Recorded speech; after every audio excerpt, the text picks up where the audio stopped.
नमस्कार दोस्तों, online YouTube channel पर आपका स्वागत है।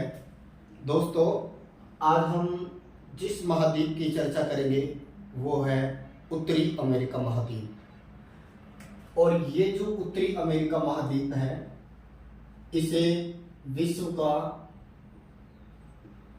तीसरा बड़ा महाद्वीप माना जाता है। अगर हम लोग बात करें कि क्षेत्रफल की दृष्टि से अगर हम लोग इसको देखें तो ये विश्व का 16.3% भूभाग रखता है। और बात करें यहाँ विश्व की जनसंख्या का तो लगभग 7.5% यहाँ विश्व की जो कहें कि जनसंख्या है वो इस महाद्वीप के अंतर्गत निवास करती है। दोस्तों, उत्तरी अमेरिका महाद्वीप का जनसंख्या की दृष्टि से चौथा स्थान है। और बात करें क्षेत्रफल की दृष्टि से तो सबसे बड़ा एशिया, एशिया के बाद में अफ्रीका, अफ्रीका के बाद में आता है उत्तरी अमेरिका। तो ध्यान रखिए, क्षेत्रफल की दृष्टि से तीसरा है, जबकि जनसंख्या की दृष्टि से इसका स्थान चौथा है। ये विश्व के कुल भूभाग का 16.3% है और विश्व की कुल जनसंख्या का यहाँ 7.5% निवास करता है। दोस्तों, इस महाद्वीप के बारे में कहा जाता है कि इसकी खोज 1492 ईस्वी में जो पुर्तगाली जो नाविक था, पुर्तगाल का था इसलिए इसको पुर्तगाली लिखा है, पुर्तगाली जो नाविक था इसके द्वारा इसकी खोज की गई। माना जाता है कि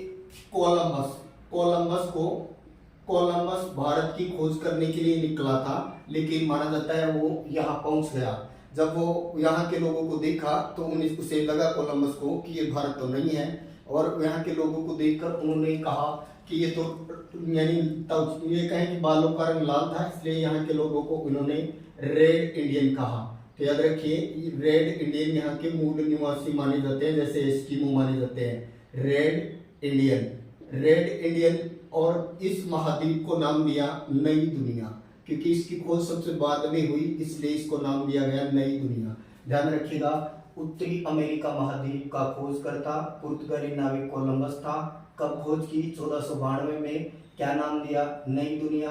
यहाँ के लोगों को रेड इंडियन कहा। इसके अलावा यहाँ के मूल निवासियों में एस्किमो जनजाति भी निवास करती है। एस्किमो जो जनजाति है ये यहाँ के टुंड्रा प्रदेश के अंतर्गत निवास करती है। याद रखिएगा, एस्किमो भूरी जनजाति के तौर पर जानी जाती है। एस्किमो इनके घर को इग्लू के तौर पर जाना जाता है जो बर्फ के बनाए जाते हैं। ये कहीं की रेंडियर पालते हैं, कुत्ते का जैसा एक जीव होता है रेंडियर, उसकी खाल वगैरह मांस वगैरह का ये लोग सेवन करते हैं। और याद रखिए, एस्किमो हार्पून भाले से शिकार करते हैं। कयाक इनकी नाव होती है। स्लेज जो रेंडियर गाड़ी खींचता है उसके लिए एस्किमो जाने जाते हैं। तो एस्किमो जनजाति और बात करें रेड इंडियन, ये यहाँ के मूल निवासी माने जाते हैं। दोस्तों, खोजकर्ता बेशक कोलंबस है, लेकिन माना जाता है एक व्यक्ति अमेरिगो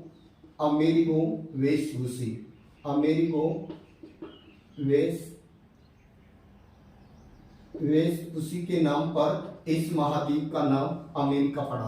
तो याद रखिए, ये कहें कि ये जो नाविक था ये बहादुरी के लिए जाना जाता है, अमेरिगो वेस्पुसी। इसके नाम पर इस महाद्वीप का नामकरण किया गया, लेकिन इसका खोजकर्ता कोलंबस को ही माना जाता है। दोस्तों, उत्तरी अमेरिका महाद्वीप त्रिभुजाकार रूप में फैला हुआ है, जिसका आधार उत्तर की ओर है और शीर्ष बात करें तो दक्षिण की ओर है। उत्तरी अमेरिका एक विकसित महाद्वीप के तौर पर जाना जाता है। दोस्तों, याद रखिएगा, उत्तरी अमेरिका महाद्वीप के अंतर्गत जो हम लोग चर्चा करेंगे इस महाद्वीप की, तो सबसे पहले हम एक छोटा सा इसका मैप बना लेते हैं इस महाद्वीप का, और फिर हम इस महाद्वीप के बारे में चर्चा करते हैं।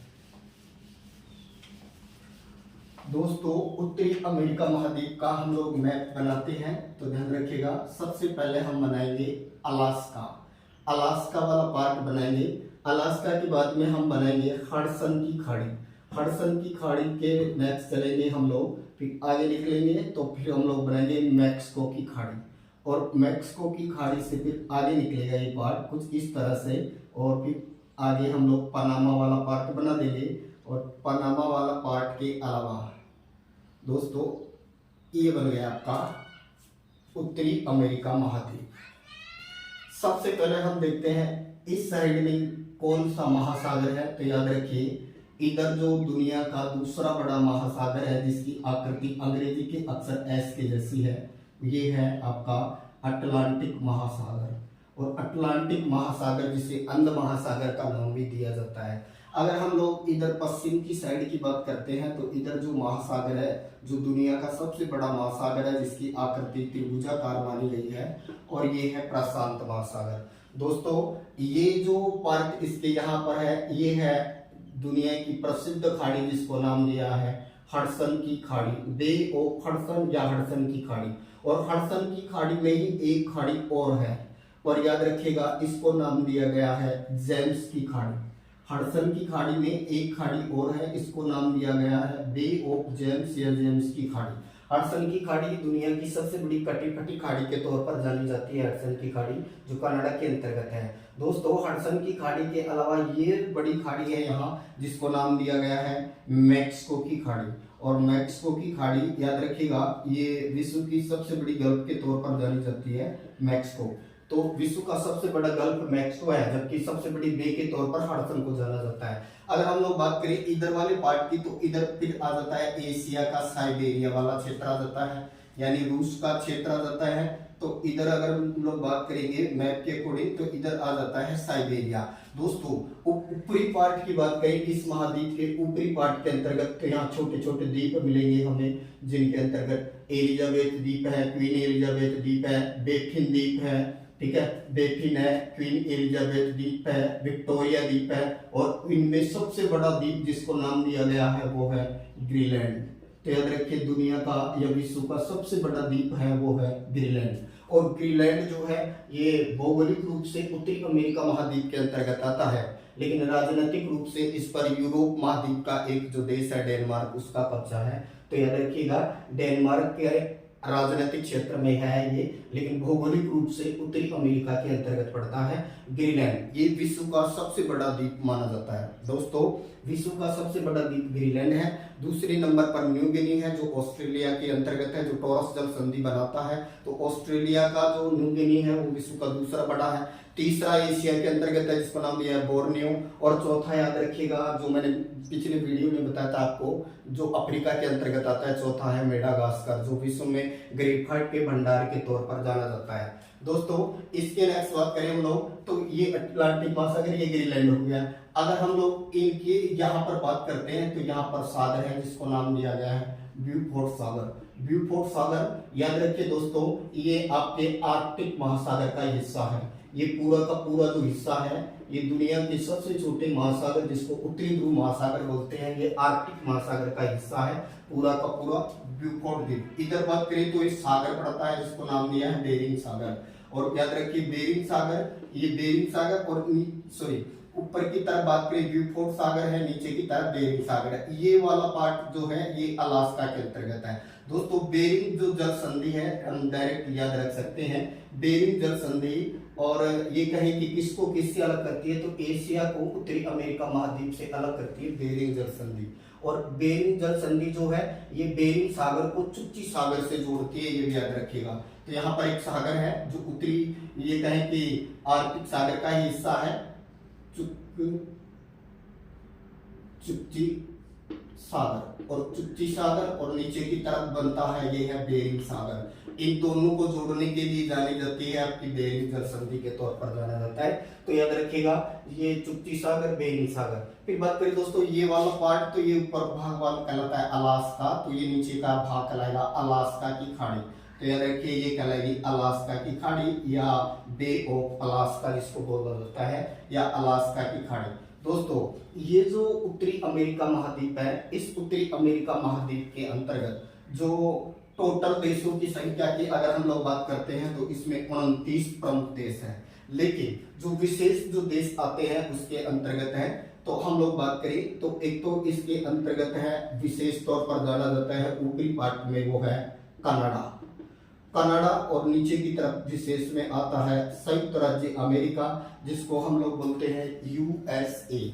इसके नेक्स्ट चले दोस्तों, तो फिर अगले वाला जो देश बनेगा, ये प्रमुख देश बनेगा तीसरा, वो है मैक्सिको। और मैक्सिको जो है ये विश्व में चांदी उत्पादन के लिए जाना जाता है। तो इस महाद्वीप के अंतर्गत 3 विशेष देश का अगर हम लोग बात करें, तो कनाडा, यूएसए और मैक्सिको को माना जाता है। दोस्तों इस उत्तरी अमेरिका महाद्वीप के अंतर्गत जो मैक्सिको है, मैक्सिको और आगे जो यहाँ पर जो कैरिबियन सागरीय देश हैं, जिनको कैरिबियन सागरीय देश बोलते हैं, या इन्हीं को हम लोग और नाम देते हैं वेस्ट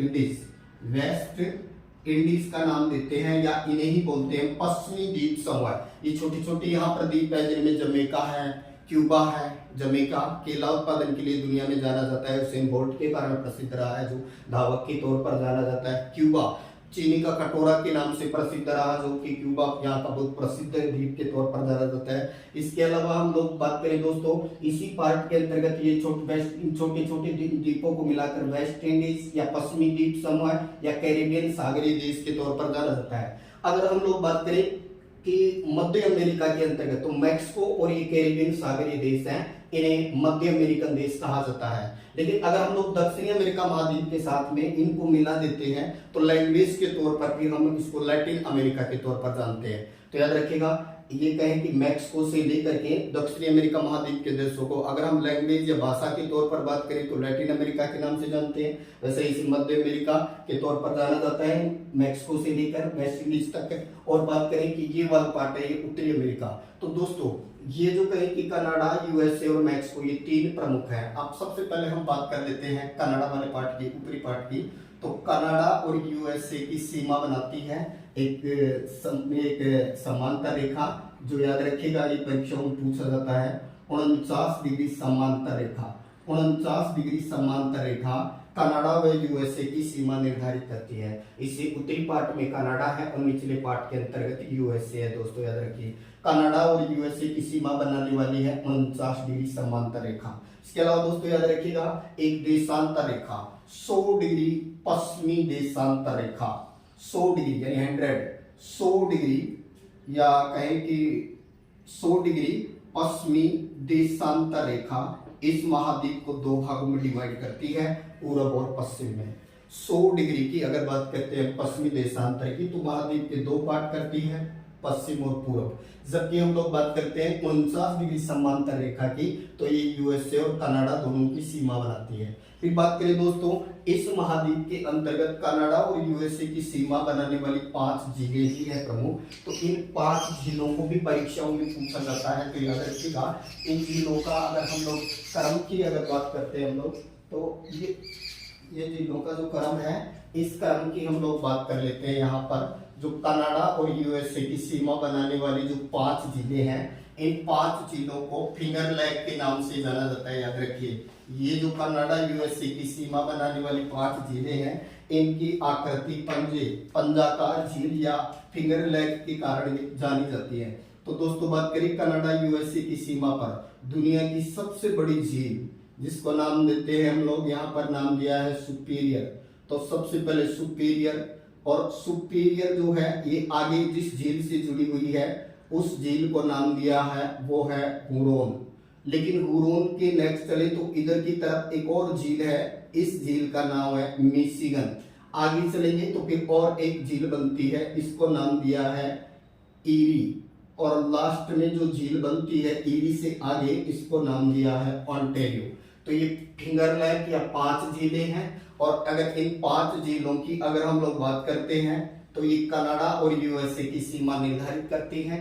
अब इन झीलों का जो क्रम है दोस्तों, ये परीक्षाओं में पूछा जाता है। एक तो आकार की दृष्टि से कि इनमें सबसे बड़ी और सबसे छोटी कौन है। तो सबसे बड़ी जो है, और ये कहें कि सबसे बड़ी सुपीरियर है और सबसे छोटी है जो 5 नंबर वाली है वो है ऑन्टेरियो। लेकिन अगर इनका पूर्व पश्चिम से अगर क्रम की अगर बात की जाती है तो क्रम दे करके अगर इनका पूछ लेता है तब ये फिर थोड़ा सा बदल जाएगा, तो फिर 3 नंबर वाली आ जाएगी। तो सबसे पहले इन झीलों को हम पश्चिम से पूर्व की ओर जमाते हैं। पश्चिम यानी फिंगर लैक है तो 5 झीलें बोलते हैं, या महान झीलें नाम दिया गया है। तो इनके अंतर्गत है सबसे पहले पश्चिम में सबसे पहली है वो है सुपीरियर झील। और सुपीरियर झील विश्व की सबसे बड़ी मीठे पानी की या ताजे पानी की झील जानी जाती है। फिर नेक्स्ट चले दोस्तों, तो फिर इसके बाद में आती है आकार की दृष्टि से अगर हम लोग बात करें तो फिर इससे छोटी है वो है हुरोन। और हुरोन जो है ये 2 नंबर यानी ये इससे छोटी मानी जाती है। तीसरे नंबर पर अगर हम बात करते हैं तो तीसरे नंबर पर फिर आती है मिशिगन। और याद रखिएगा मिशिगन ही इन 5 में से ऐसी झील है जो यूएसए के अंतर्गत है। बाकी ये 4 हैं, ये सीमा पर हैं, लेकिन मिशिगन पूर्ण रूपेण जो है वो संयुक्त राज्य अमेरिका के अंतर्गत है। और चौथी जो है उसको नाम दिया है दोस्तों, अगर हम लोग चौथी को नाम करें तो ये है ईरी। और 5वीं जो है वो है ओंटेरियो। तो ओंटेरियो, ईरी, मिशिगन, इसके अलावा हुरॉन और सुपीरियर। तो इनमें सबसे बड़ी जो है आकार की दृष्टि से वो है सुपीरियर, फिर इसके बाद में है हुरॉन, फिर उसके बाद में है मिशिगन और उसके बाद में है ईरी, और इनमें सबसे छोटी है वो है ओंटेरियो।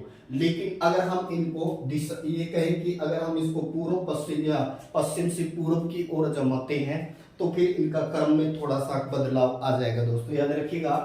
अगर हम लोग क्रम से चलते हैं तो इनके अंतर्गत ये भी ध्यान रखिए, क्रम से अगर हम लोग चलेंगे तो सबसे पहले आएगी, सबसे पश्चिम में पड़ती है सुपीरियर, ये सबसे पश्चिम में है। फिर 2 नंबर पर आएगी आपकी मिशिगन, याद रखिए। अगर पश्चिम से पूर्व की ओर चल रहे हैं तो पहले सुपीरियर फिर मिशिगन, इसके बाद में आएगी आपकी जो 3 नंबर वाली, यानी यहाँ पर जो 3 नंबर जिसको नाम दिया है ये हुरॉन। तो अगर सबसे पश्चिम से चले हम लोग तो पहले सुपीरियर, मिशिगन, हुरॉन, फिर आएगी ईरी और लास्ट में आ जाएगी ओंटेरियो। तो दोस्तों याद रखिए, अगर पश्चिम से चलते हैं तो पहले सुपीरियर, फिर मिशिगन, फिर हुरॉन, फिर ईरी और फिर ओंटेरियो। लेकिन आकार की दृष्टि से चलेंगे तो सुपीरियर, हुरॉन, मिशिगन, ईरी और ओंटेरियो। इन झीलों को भी आपस में जुड़ा हुआ है नहर के माध्यम से। जैसे सुपीरियर झील हुरॉन से जुड़ी हुई है, सुपीरियर और हुरॉन इन दोनों के मध्य जो नहर है उस नहर का नाम याद रखिए सू नहर। तो सू नहर ईरी और ये कहें सुपीरियर और हुरॉन को आपस में जोड़ती है। उसी तरह याद रखिए वेलैंड नहर, तो ईरी और ओंटेरियो, ईरी और ओंटेरियो इन दोनों आपको आपस में जोड़ने वाली नहर का नाम है वेलैंड नहर। सू नहर सुपीरियर और हुरॉन को जोड़ती है, जबकि वेलैंड नहर जो है ईरी और ओंटेरियो को आपस में जोड़ती है। दोस्तों ये जो झीलें आपस में जुड़ी हुई है, इसी झील का लास्ट वाला जो ओंटेरियो वाला जो पार्ट है, यहीं से आपकी सेंट लॉरेंस नदी निकलती है फिर, और यही सेंट लॉरेंस नदी आगे चल करके ये कहें कि चौड़ा डेल्टा का रूप बनाती है, जिसमें दुनिया का सबसे बड़ा नदीकृत द्वीप तो नहीं है लेकिन सबसे बड़ा आबाद नदीकृत द्वीप हम लोग बोल सकते हैं मॉन्ट्रियल स्थित है, जो कनाडा के अंतर्गत है। मॉन्ट्रियल में से कागज उद्योग के लिए भी बहुत प्रसिद्ध माना जाता है। तो दोस्तों ये कहें कि ये आगे चलकर फिर सेंट लॉरेंस की खाड़ी के अंतर्गत गिर जाती है। तो ओंटेरियो झील से सेंट लॉरेंस नदी का उद्गम होता है, जो आगे चलकर के सेंट लॉरेंस की खाड़ी में गिरती है, जो कि यहीं पर पास में ही है। दोस्तों यहाँ पर एक और द्वीप फेमस है जिसको नाम दिया है न्यू फाउंडलैंड, जो आगे चल करके हम इसके बारे में विशेष चर्चा करेंगे। जैसे इधर भी फेमस है एक वैंकूवर द्वीप, ये भी प्रसिद्ध है। तो सुपीरियर, हुरॉन, मिशिगन, ईरी और ओंटेरियो। इसके अलावा दोस्तों यहाँ जो कहें कि झील के अंतर्गत और जो ये कहें कि अमेरिका की जो सबसे खारी जो झील है जिसको ग्रेट साल्ट के तौर पर जाना जाता है, वो भी यहाँ स्थित है। इसके अलावा ऊपरी कनाडा वाले पार्ट में भी दोस्तों इस महाद्वीप के अंतर्गत जो झील है उनकी हम लोग चर्चा करें। तो यहाँ सबसे पहले हम लोग बात करते हैं इस महाद्वीप के अंतर्गत गुजरने वाली जो रेखाएं हैं उनकी हम लोग बात कर लेते हैं यहाँ पर। तो एक तो इस महाद्वीप से याद रखिएगा जो गुजरती है वो है 66.5 डिग्री, 66.5 डिग्री उत्तरी अक्षांश पर खींची गई या काल्पनिक रेखा, जिसको नाम दिया है आर्कटिक रेखा या आर्कटिक वृत्त। तो याद रखिए आर्कटिक वृत्त इस महाद्वीप से गुजरता है, क्योंकि ये महाद्वीप अगर हम लोग देखते हैं तो उत्तर पश्चिम की ओर स्थित है।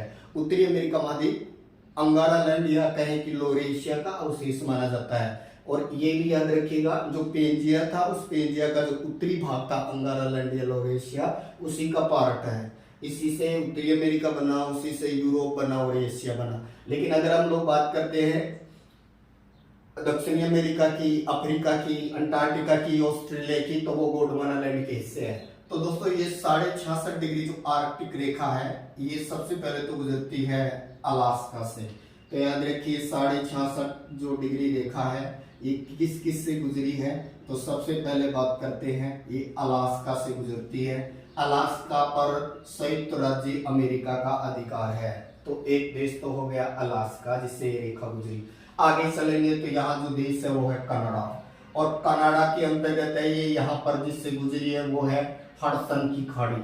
तो याद रखिए, इसके अलावा यहाँ पर ग्रेट बियर झील भी है। कनाडा में ग्रेट बियर झील है, ग्रेट बियर झील। इसके अलावा कनाडा से ही हडसन की खाड़ी, हडसन की खाड़ी। तो कनाडा में ग्रेट बियर झील, हडसन की खाड़ी, इससे गुजरी है ये रेखा।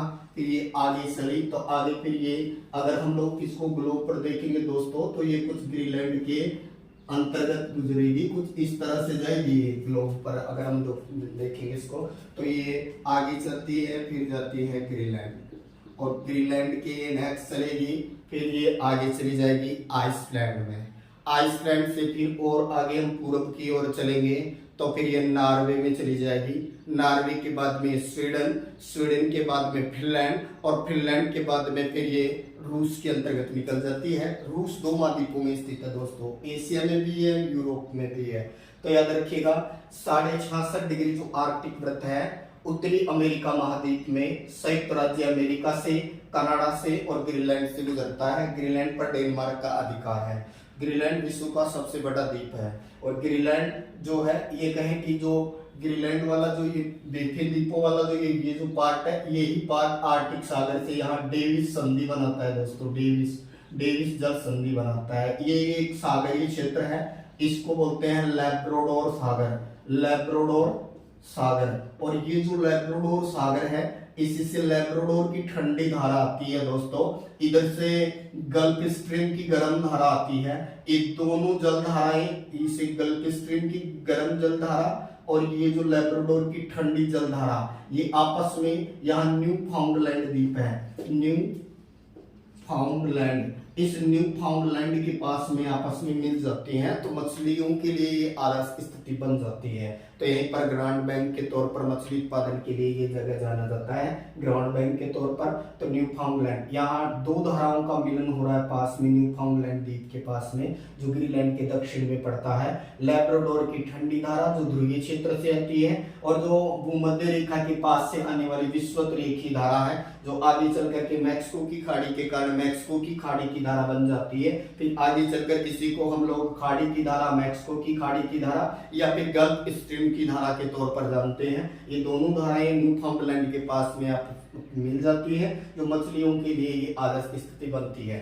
दोस्तों अब हम लोग बात करते हैं कि यहाँ जो जिस झील से कनाडा में ये कहें कि यहाँ से जो गुजरी है ये रेखा, तो यहाँ ग्रेट बियर झील है। पहली बात करते हैं, यहाँ कुछ छोटी छोटी बहुत सारी झीलें हैं, जिनमें अगर हम लोग बात करें तो पहली हम लोग बात करते हैं यहाँ कनाडा के अंतर्गत जो झीलें हैं, इनकी अगर हम लोग बात करते हैं, और उनके में ये दोस्तों कैलिफोर्निया है।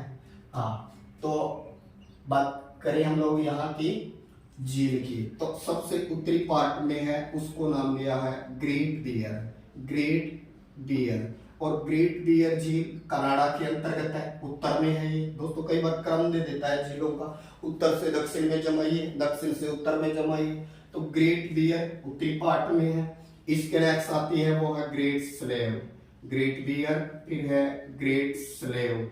और ग्रेट स्लेव जो है ये कुछ इसके दक्षिणी पार्ट के अंतर्गत पड़ती है दोस्तों। इसी ग्रेट स्लेव जो झील है, इसी के पास में मैकेंजी पर्वत है, जहाँ से मैकेंजी नदी निकलती है, जो उत्तरी पार्ट से बहती हुई फिर आगे चल करके, और ये मैकेंजी की खाड़ी के अंतर्गत गिरती है। और मैकेंजी की खाड़ी ये ब्लू पार्ट या आर्कटिक सागर के अंतर्गत है। तो सबसे उत्तर में ग्रेट बियर झील, फिर ग्रेट स्लेव, फिर इसके नेक्स्ट है तो अथावास्का, अथावास्का। ये जो अथावास्का जो झील है दोस्तों, ये इसके आसपास वाले क्षेत्र में यूरेनियम का बहुत बड़ा भंडार माना जाता है, अथावास्का झील। इसके अलावा दोस्तों यहाँ पर एक और झील है जिसको नाम दिया है रेंडियर झील या रेनियर झील, रेंडियर झील। तो रेंडियर झील ये भी कनाडा के अंतर्गत ही मानी जाती है। रेंडियर है, अथावास्का है, ग्रेट स्लेव है और ग्रेट बियर है। तो ये जो छोटी छोटी झीलें हैं। इसके अलावा यहाँ एक और महत्वपूर्ण झीलें हैं, वो है विनिपेग, विनिपेग। विनिपेग जो झील है ये यहाँ की प्रसिद्ध झील है दोस्तों, और इसी के पास में यहाँ विनिपेग शहर है। और विनिपेग जो शहर है ये याद रखिएगा, ये गेहूं के लिए ये क्षेत्र, वैसे उत्तरी अमेरिका का ये जो क्षेत्र है ये प्रेरी घास का मैदान वाला क्षेत्र है, शीतोष्ण कटिबंधीय। और ये जो क्षेत्र है यहाँ बहुत ज्यादा गेहूं उत्पादन होता है। कनाडा के अंतर्गत प्रेरी घास के मैदान में गेहूं होता है, जबकि संयुक्त राज्य अमेरिका में उसी प्रेरी घास के मैदान के अंतर्गत मक्का ज्यादा होता है। तो याद रखिए, प्रेरी घास का मैदान कनाडा में गेहूं के लिए और यूएसए में वो मक्का उत्पादन के लिए प्रसिद्ध है। गेहूं की मंडी विनिपेग, विनिपेग गेहूं के लिए जाना जाता है और विश्व में गेहूं मंडी के तौर पर भी ये प्रसिद्ध है विनिपेग। तो विनिपेग झील भी है, याद रखिएगा। तो सबसे उत्तर में ग्रेट बियर झील, फिर ग्रेट स्लेव झील, फिर अथावास्का झील जिसके चारों ओर यूरेनियम का भंडार है, फिर रेंडियर झील और फिर विनिपेग झील है। इसके नेक्स्ट चले तो फिर ग्रेट साल्ट आ गया है यहाँ पर, फिर ये मैक्सिको की खाड़ी, मैक्सिको की खाड़ी वाला क्षेत्र आ जाता है। अब हम दोस्तों इस महाद्वीप के अंतर्गत जो प्रमुख जो पर्वत है उन पर्वतों की बात करते हैं कि इसके अंतर्गत जो प्रमुख फेमस जो पर्वत हैं उनकी हम लोग बात करते हैं। वैसे याद रखिएगा, इससे एक और रेखा गुजरेगी, आर्कटिक रेखा। और आर्कटिक रेखा इस महाद्वीप के केवल मैक्सिको वाले क्षेत्र से गुजरती है। मैक्सिको से आगे फिर द्वीपीय क्षेत्र है बहामास, वहां से ये चली जाती है। तो मैक्सिको केवल इस महाद्वीप में मैक्सिको से गुजरती है, याद रखिएगा, जिसको हम लोग नाम देते हैं कर्क रेखा। तो याद रखिए, आर्कटिक रेखा ये अलास्का से गुजरती है। अलास्का का क्षेत्र जो है ये यूएसए के अंतर्गत ही है वर्तमान में, याद रखिए। अलास्का पर किसका अधिकार क्षेत्र है? तो अलास्का पर यूएसए का अधिकार क्षेत्र है और ये बन गई इसके नीचे अलास्का की खाड़ी। तो हम लोग बात करते हैं इस महाद्वीप के प्रमुख पर्वत की। तो दोस्तों ये जो उत्तरी अमेरिका महाद्वीप है जिसे नई दुनिया के तौर पर जाना जाता है, क्योंकि इस महाद्वीप की खोज बाद में हुई इसलिए इसको नई दुनिया बोलते हैं। सबसे पहले इस अलास्का वाले पार्ट में, इस उत्तरी पार्ट के अंतर्गत याद रखिएगा, हम सबसे पहले यहाँ पर एक पर्वत श्रेणी की बात करते हैं। इस पर्वत श्रेणी का नाम है ब्रुक्स श्रेणी या ब्रुक्स रेंज जिसको बोलते हैं। तो अलास्का उत्तरी अमेरिका का, सॉरी ये कहीं अलास्का संयुक्त राज्य अमेरिका का हिस्सा है, इसलिए सबसे उत्तर में जो श्रेणी बनती है इसको नाम दिया है ब्रुक्स। तो ब्रुक्स श्रेणी का संबंध कहाँ से है? तो याद रखिए, ब्रुक्स श्रेणी का संबंध अलास्का से है। इसके नेक्स्ट इसी के दक्षिण में, इसी क्षेत्र में अलास्का में दूसरी जो श्रेणी है इसी का नाम ही अलास्का श्रेणी है। तो याद रखिए, अलास्का श्रेणी, अलास्का रेंज या अलास्का श्रेणी कहाँ है? अलास्का में ही है, याद रखिए, ये अलास्का श्रेणी। दोस्तों ये जो ब्रुक्स पर्वत श्रेणी और नीचे जो दक्षिण में जो अलास्का श्रेणी है, इन दोनों श्रेणियों के बीच में यहाँ पर पठारी क्षेत्र है। तो याद रखिए, ब्रुक्स व अलास्का श्रेणियों के मध्य में जो पठारी क्षेत्र है, इस पठारी क्षेत्र को क्या कहा जाता है? तो याद रखिए, इसे कहते हैं यूकान का पठार। अलास्का में ब्रुक्स श्रेणी व अलास्का श्रेणी, ब्रुक्स श्रेणी व अलास्का श्रेणी के बीच में जो पठार है उसे यूकान का पठार कहा जाता है। दोस्तों इसी यूकान पठार से यूकान नामक नदी भी निकलती है और ये जो यूकान नदी है इसे हजारों धुआरों की घाटी के तौर पर जाना जाता है या सहस्त्र धुआरों की घाटी के तौर पर इसे जाना जाता है। तो यूकान नदी भी है, यूकान पठारी क्षेत्र है और यूकान जो कहें कि ये पठार है, ये कौन सी श्रेणियों के मध्य है? तो ब्रुक्स और अलास्का। फिर हम दोस्तों यहाँ पर बात करते हैं कनाडा के अंतर्गत तीसरी श्रेणी, और तीसरी श्रेणी कनाडा के अंतर्गत पड़ेगी और इसको नाम दिया है मैकेंजी पर्वत। मैकेंजी पर्वत, इसी मैकेंजी पर्वत के पास से ही कहें कि ग्रेट स्लेव झील से मैकेंजी नदी निकलती है, जो मैकेंजी वाले ये कहें कि उत्तरी पार्ट के अंदर, ये उत्तरी भाग में बहती हुई मैकेंजी की खाड़ी में गिरती है। तो ये कहें कि आगे आ गया मैकेंजी पर्वत। मैकेंजी पर्वत कहाँ है दोस्तों? तो याद रखिएगा, ये कनाडा में है, जबकि अलास्का श्रेणी का संबंध यूएसए से हो गया। फिर बात करें हम लोग ब्रुक्स श्रेणी, ये भी अलास्का में है और अलास्का पर किसका अधिकार है? तो यूएसए का है। फिर हम लोग बात करते हैं यहाँ कनाडा और यूएसए की सीमा पर यहाँ पर पर्वत है, ये तट पर्वत के तौर पर जाने जाते हैं। तो यहाँ पर चौथे पर्वत हो गए, इनको हम लोग नाम देते हैं तटीय पर्वत। या तटीय पर्वत को ही एक और नाम देते हैं कोस्ट रेंज। कोस्ट रेंज तट पर्वत या कोस्ट रेंज है। फिर आगे चलते हैं तो फिर और दक्षिण में चले तो यहाँ पर ये कहें कि यहाँ पर जो पर्वत है ये ब्लॉक पर्वत है, सियरा नेवादा। सियरा नेवादा ये ब्लॉक पर्वत है। ब्लॉक पर्वत यानी ब्रह्मस्रोत पर्वत जिसको बोलते हैं ब्लॉक पर्वत, ये दुनिया का सबसे बड़ा ब्रह्मस्रोत पर्वत है। जब दोस्तों दो प्लेटों के अंतर्गत आपस में टकराती हैं तो जो उसके कारण से जो पर्वत बनता है उसको ब्लॉक पर्वत के तौर पर जानते हैं। कमेंट कीजिए दोस्तों, भारत का कौन सा पर्वत है जो ब्लॉक पर्वत का एक उदाहरण माना जाता है। तो दोस्तों सियरा नेवादा दुनिया का सबसे बड़ा ब्लॉक पर्वत है और ये सियरा नेवादा पर्वत ये यूएसए के अंतर्गत है। फिर दोस्तों इस महाद्वीप की सबसे लंबी पर्वतमाला जो कनाडा और यूएसए के अंतर्गत फैली हुई है, इसी को नाम दिया है रॉकी।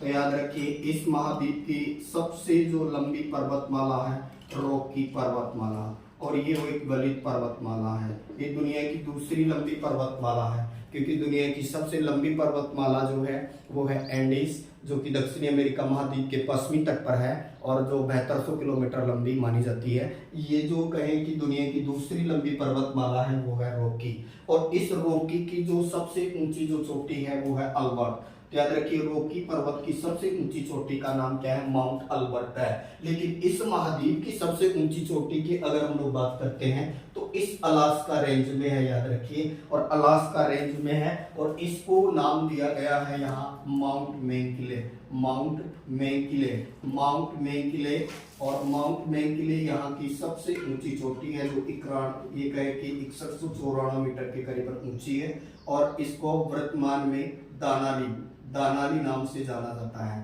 तो दानाली इसी को कहा गया है, मैकिंले को ही, और मैकिंले 6194 मीटर अलास्का रेंज में है, अलास्का वाले क्षेत्र में है। इस महाद्वीप का ये उच्चतम बिंदु माना जाता है। जबकि हम लोग बात करें दोस्तों इस महाद्वीप का अगर हम लोग निम्नतम बिंदु की अगर हम बात करते हैं तो यहाँ ये कहें कि ये जो मृत घाटी है, मृत घाटी यहाँ का निम्नतम बिंदु माना जाता है। जबकि उच्चतम बिंदु की अब हम लोग बात करते हैं तो रॉकी पर्वत हो गया। इसके नेक्स्ट दोस्तों फिर बात करते हैं हम लोग रॉकी के अलावा फिर बात करें यहाँ पर है सियरा मांद्रे, ये मैक्सिको के अंतर्गत है। दो पर्वत है ये, एक को बोलते हैं पूर्वी सियरा मांद्रे और एक कहलाता है पश्चिमी सियरा मांद्रे, और दोनों के बीच में ही मैक्सिको का पठार है, याद रखिएगा। और ये जिस देश के अंतर्गत है, जिस देश को नाम दिया है उस देश का नाम क्या है, तो याद रखिए मैक्सिको है।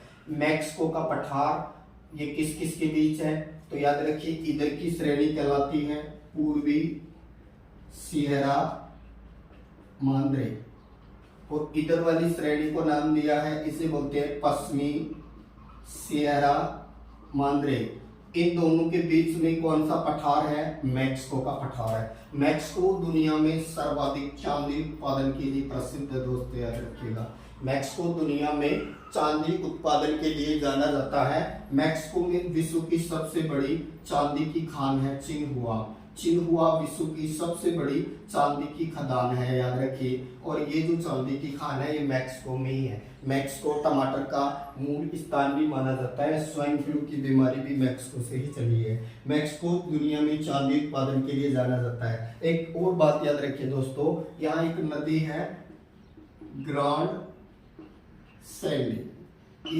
सैंडी जो नदी है, ये नदी ये इन कनाडा और यूएसए इन दोनों की सीमा भी निर्धारित करती है या सीमा बनाती है। तो याद रखिए यहाँ ग्रांड सैंडी नदी जो है इन दोनों की सीमा भी बनाती है। कनाडा और बात करें यूएसए और मैक्सिको, इन दोनों की सीमा निर्धारित करती है, ये नदी मानी जाती है। जैसे 49 डिग्री समांतर रेखा है वो इन दोनों के बीच मानी जाती है।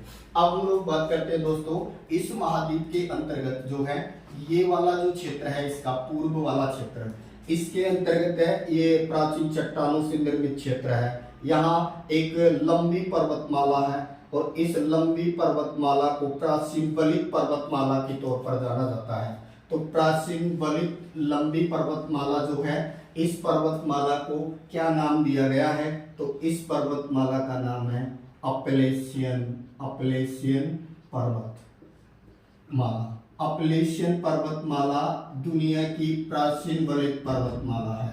जैसे हिमालय नवीन है, रॉकी नवीन है ना, एंडीज नवीन है, ग्रेट डिवाइडिंग रेंज है, इसके अलावा क्वीन मोड़दार है, ये सब क्या है, नवीन मोड़दार है। लेकिन ये जो अपलेशियन पर्वतमाला है, एक प्राचीन वलित पर्वतमाला या प्राचीन मोड़दार पर्वतमाला है। दोस्तों इसकी तुलना भारत में अरावली पर्वतमाला से की जाती है। दोस्तों ऐसा माना जाता है कि 65 करोड़ वर्ष पूर्व यानी 650 मिलियन वर्ष पूर्व, जिस समय पृथ्वी के चारों ओर वायुमंडल का निर्माण हो रहा था, उसी समय पृथ्वी पर दो पर्वतमालाओं का निर्माण हुआ। एक बनी अरावली पर्वतमाला और एक बनी अपलेशियन पर्वतमाला।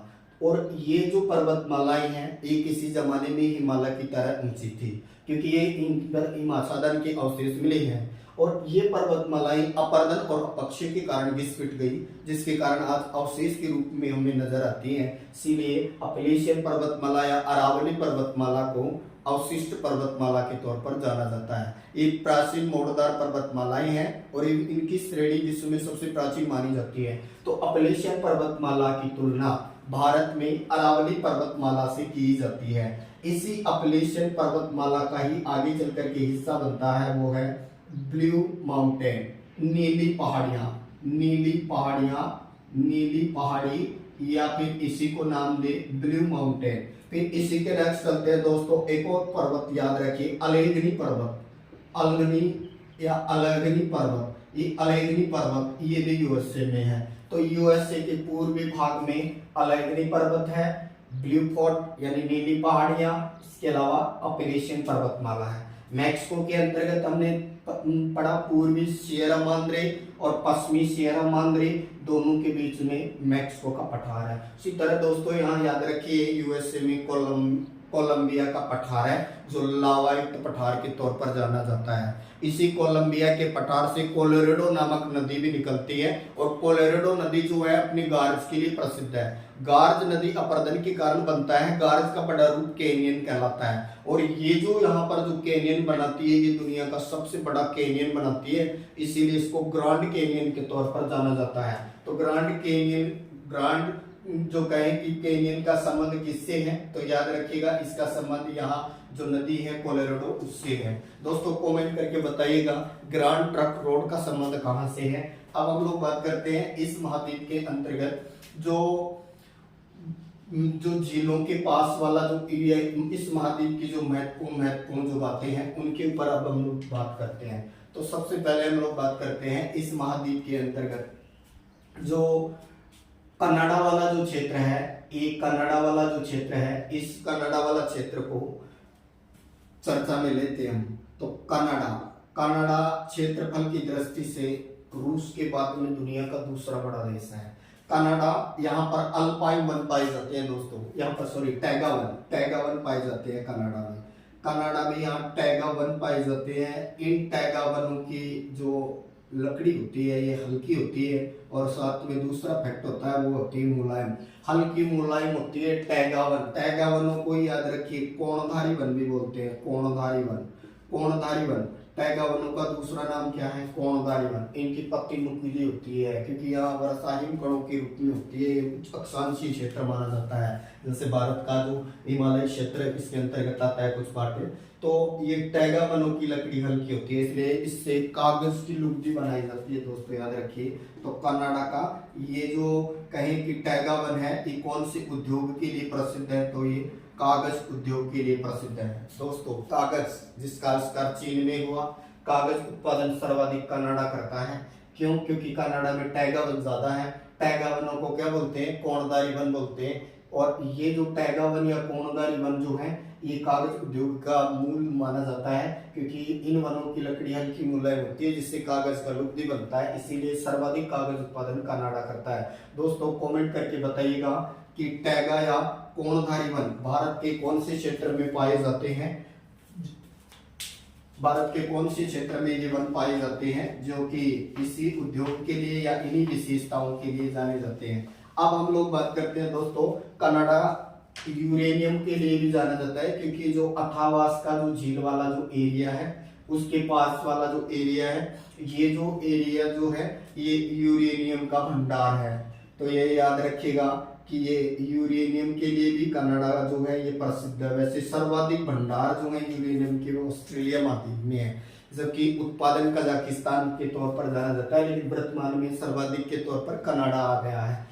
तो कनाडा ये यूरेनियम के यहाँ भंडार है। इसके अलावा दोस्तों कनाडा वाले क्षेत्र के अंतर्गत है, ये गेहूं उत्पादन यहाँ बेशक होता है, लेकिन जो ये महान झीलें हैं सुपीरियर वगैरह इनके आसपास वाले क्षेत्र के अंतर्गत है। ये इनको जो कहें कि लोहा जो उद्योग है जिनका हम नेक्स्ट वीडियो में चर्चा करेंगे, उद्योग लगे हुए हैं, इसलिए इसको आटा मंडी, इसको गेहूं मंडी कनाडा वाले क्षेत्र को बोलते हैं, और आटा चक्की वाला क्षेत्र जो है यूएसए का पड़ता है। इसके अलावा यहाँ पर जो झील वाला क्षेत्र बनता है मिशिगन वाला, इसके आसपास है वो लोहा इस्पात उद्योग के बहुत बड़े कारखाने लगे हुए हैं। विश्व की टूल पट्टी के तौर पर इसको जाना जाता है। इसके अलावा ये जो कहें कि गेहूं उत्पादन वाले कौन कौन से हैं, कौन सी झील के पास में कौन सा फेमस शहर है, कौन सा फेमस बंदरगाह है। इसके अलावा ये कहें कि इस महाद्वीप से संबंधित जो शेष जो बातें हैं उनकी हम लोग चर्चा अगले कालांश में करेंगे। दोस्तों चैनल को लाइक करें, सब्सक्राइब करें। Thank you.